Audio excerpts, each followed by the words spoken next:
So Justin and Hannah, you know that January is a month when a lot of people start thinking about, am I in the right relationship? Should I be getting out of the relationship? Should Yeah, I be because getting a divorce? last Sunday was the Was the number one online dating day of the year. in the entire year. Well, now all those people are getting a divorce. So the person they need to know is our friend David Glass. So David's got like a really cool background. In one, he's a therapist. Two, he's been a divorce attorney for more than 2 decades. He's the chair of his law firm of Einstein, Pham, Glass Family Law. And he has a book, and the book is called Moving On. It's a best-selling book. And if part of getting divorced, and I know this from my own personal experiences, is life going to be over for you? Can you recreate yourself? Is it an opportunity to destroy your first wife or your first husband, or do we move on? Well, David Glass is the kind of lawyer, and the reason he's made his expertise is because he doesn't want to leave blood on the table from the standpoint of, is it going to hurt the kids? It's all about building the family. So before we get into the questions, David Glass, welcome to Gabby Road. Thanks for having me on, guys. We're thrilled to have you on this morning. So in your book, you talk about there are 5 or 6 things that people can do in order to move on with their life. And you know, David, that I've been divorced, and I think the audience, well, they're going to know now that you've been divorced. What did you learn from what did you learn from divorce 1 and a good marriage now that helps you be a good divorce lawyer? Interesting question. I mean, my own divorce is 10 years in the past now, and I'd already practiced family law as an attorney for 10 years, and I thought I knew the process pretty well. But going through it yourself, even as I'm a former therapist, I'm a divorce lawyer, going through my own divorce was a lot tougher than I thought, and it was a completely amicable marriage. Divorce. It was, we sat down, we worked it out, we wrote up an agreement, there was no fighting, there were no other lawyers involved. We submitted to the court and we were done. But then afterwards, it was, now what am I going to do with my life? And it was that sort of confounding problem that led me to look for a book to try and help me out, and I couldn't find it. And so maybe 9.5 years later, I started writing this book. It's interesting you said that because you kind of just described my life. You know, amicable divorce. I was the guy who got told, I don't want to be married to you. But when it's all about the kids, or the kid in my particular case, it's like, do whatever you have to do to make things right for the kid. And when a client comes into you, do you have to kind of like straighten their head out and tell them these should be the priorities that you have? Or do you as a lawyer just go with the priorities that they think they should be looking out for? Yeah, you know, I think that's what makes me a little bit different than other lawyers. And every place else I've worked in my career, it was just about the client comes in, figure out how much money they have, what kind of assets they need to divide, what kind of litigation strategy we should pursue, and move ahead.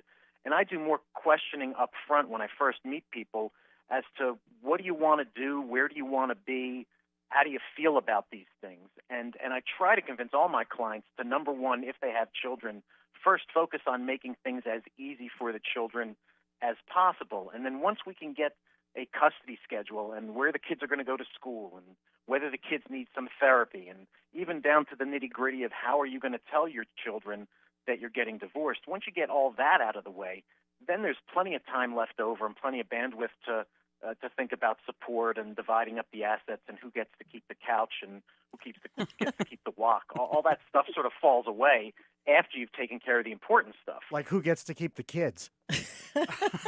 Right. Right. And so, you know, a lot of people argue and fight over who's going to get to keep the kids. And I tell them all coming in the door, I can pretty much predict what's going to happen. The courts are relatively consistent on this. Most courts across the country tend to move towards something close to 50-50 custody if both parents are local and both parents are able. So all the fighting and all the money spent on litigation can go right out the window if you can just say, all right, we're getting divorced. What would be the best schedule for our kids? So with someone of your education, being both a therapist and a lawyer with practicing family law, the benefit to me seems like they're getting more bang for their buck. How do people know that this is someone of your qualifications they want to look for, or someone that is going to be family law only? Where does the benefit? What do you offer your clients that people should be looking for? Sure. So, the divorce work I do can be done by anyone with a law degree and who has a number of years of experience in divorce. They can get you through the divorce. They can get you single again. They can figure out your custody schedule and everything else. There's two ways that I add to that. Number one, if, God forbid, you're going through custody litigation and you're going to have to go to court and fight to maintain your relationship with your children, the court will typically send you to a court-appointed psychologist to do an evaluation to determine what would be in these kids' best interests. And where I come in is that I prepare my clients before they ever go see that psychologist. I've spent almost 10 hours with them talking about their story, boiling down their story into 3 or 4 key themes, making sure each one of those themes has 3 or 4 little vignettes or little stories to explain it to the psychologist. And then we practice where they come into my office, and now I'm Dr. Glass, and I'm doing a psychiatric intake interview on them, so that by the time they go and see the psychologist, they know what to expect. They're probably calmer than they would have been, and we've refined their story to really focus on what's going to be most important for the psychologist. And so that, I believe, is a big benefit. But beyond that litigation, I can offer – I don't do therapy with my clients, but I tend to focus on all the aspects of their life and offer them ideas about how they can improve it. And then I can make referrals to the right therapist or the right vocational evaluator or the right expert to help them out with whatever area they're not getting along in. Well, we know we can recommend a good book to supplement all of this as well. We're talking with David Glass, who is a family law attorney, as well as therapist, and based out in California. But your book is called Moving On. And so you said that this was something that you had looked for that didn't exist. And then maybe a decade or so later, you decided to write it. So tell us what people are getting when they pick up your book. Yeah, so the book is it's written very in common, regular old language. It's not lawyerese. It's not psychobabble. It's just one person talking to another person. And I try to break down the book into each of the areas that people who are now through with their divorce and trying to move on, each of the areas they need to focus on. The way I got through that first post-divorce year was I made a chart, and I broke down my life into a number of different areas. The first one is my emotional life. The second was my financial life. The third was where was I going to live. The fourth was who are my friends going to be going forward. The fifth was how am I as a parent. And the sixth and final step was, what's my romantic life going to look like going forward. And for me, I get things down on paper. I make a big chart, 6 blocks. And I split each of those blocks in half and figured out what are the problems that I have right now. And then you can focus on each of those problems in turn by using a problem-solving approach. And a simple problem-solving approach is you say, I have a problem, and then first you have to brainstorm. How many different ways of fixing this problem can I possibly think of? And while you're going through that brainstorming, you can't be self-critical. You've got to throw everything you can even possibly think of down on paper. And then once everything's down on paper, you can go through each of those options and figure out, well, if I did this, then what would happen?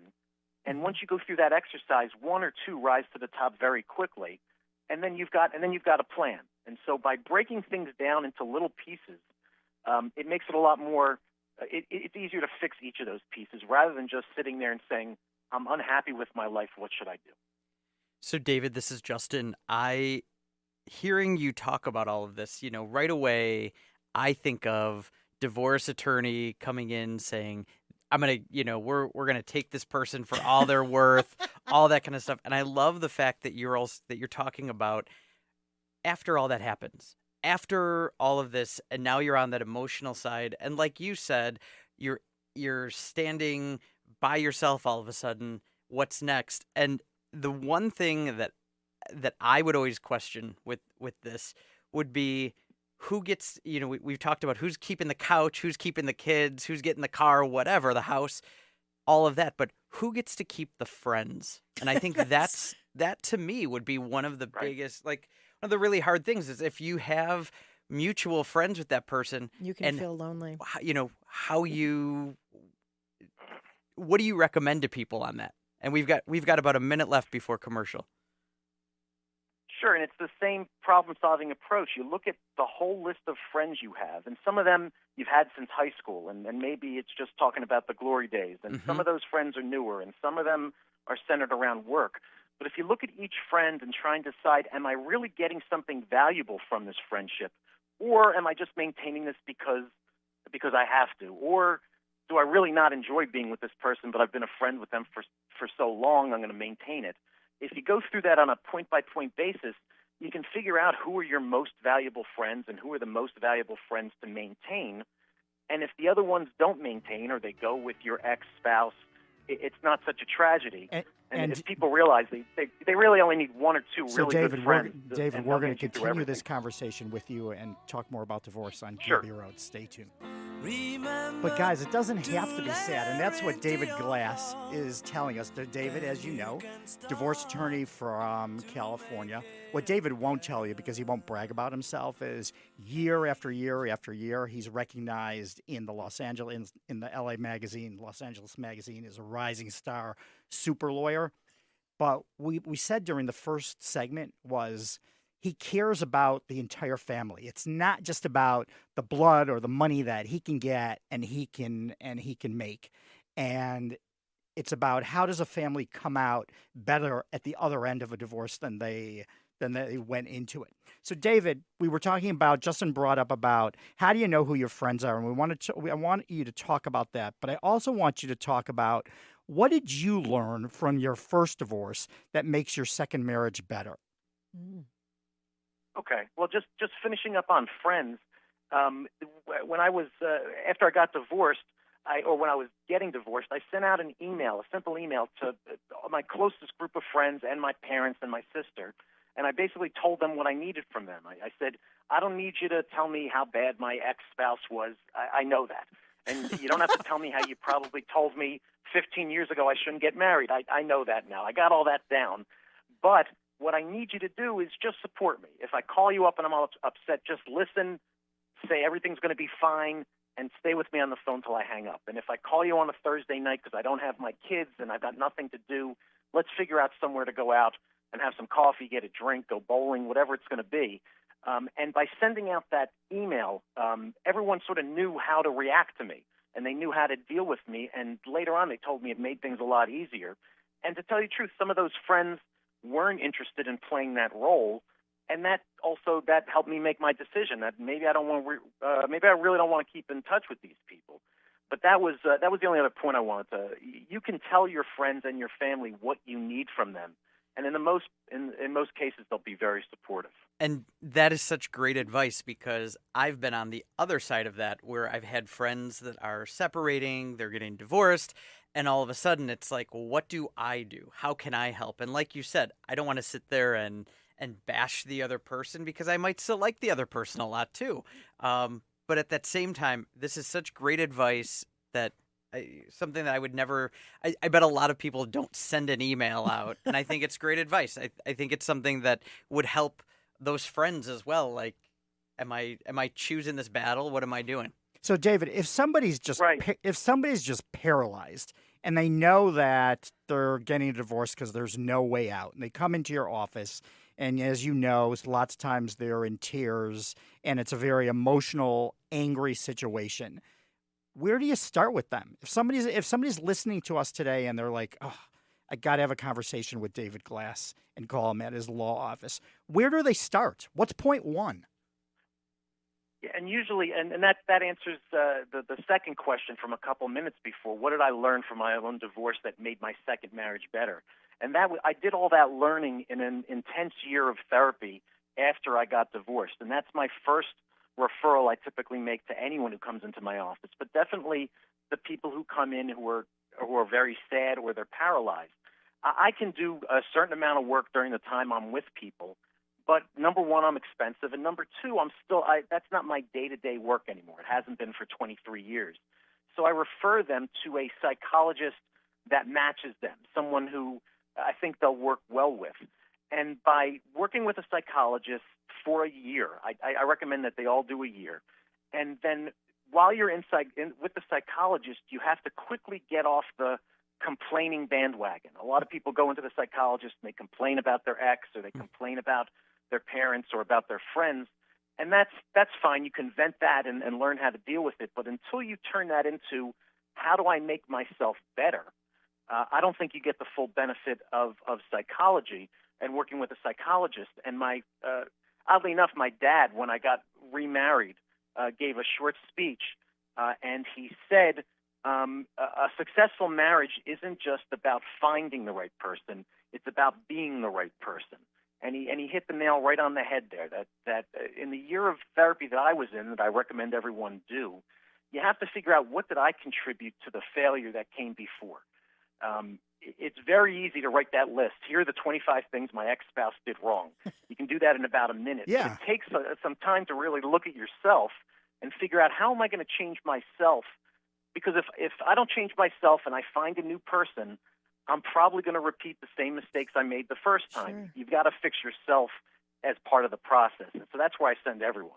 So your dad is clearly way smarter than you are, and you're really smart with your PhD and your successful law practice. I mean, I could tell you, and I can't believe that I'm saying this on the air, but for me, getting divorced was a lightning bolt for me on, one, what I needed to do to be a better father and how I could do that, and two, I figured out there's more than one person for everybody in life, and you learn that, but you don't learn that until you're in the situation. So, David, as we only have about a minute left, if there's one thing that you're doing different in your life now that you didn't do in your first marriage, what would that have been?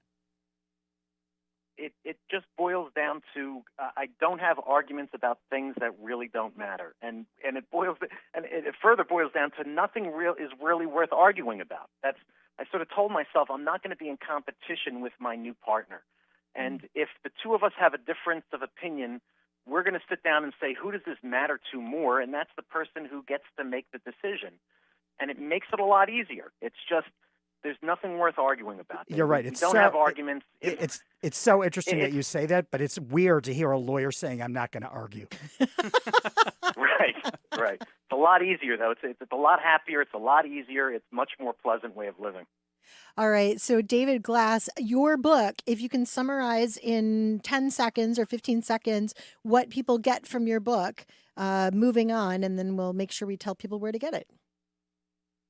Yeah, so Moving On is a book that'll take you through each area of your life so that you can make divorce your second chance at happiness, and help you point yourself forward and move on to a more successful life. All right, David Glass, attorney. And you can get it at Amazon. Oh, see, and that's where all the best books are sold. And, of course, Right. local bookstores as well. Thank you so much for your time today and for approaching your cases in the way that you do. David Glass, attorney, on Gabby Road with Hannah, Fred, and Justin.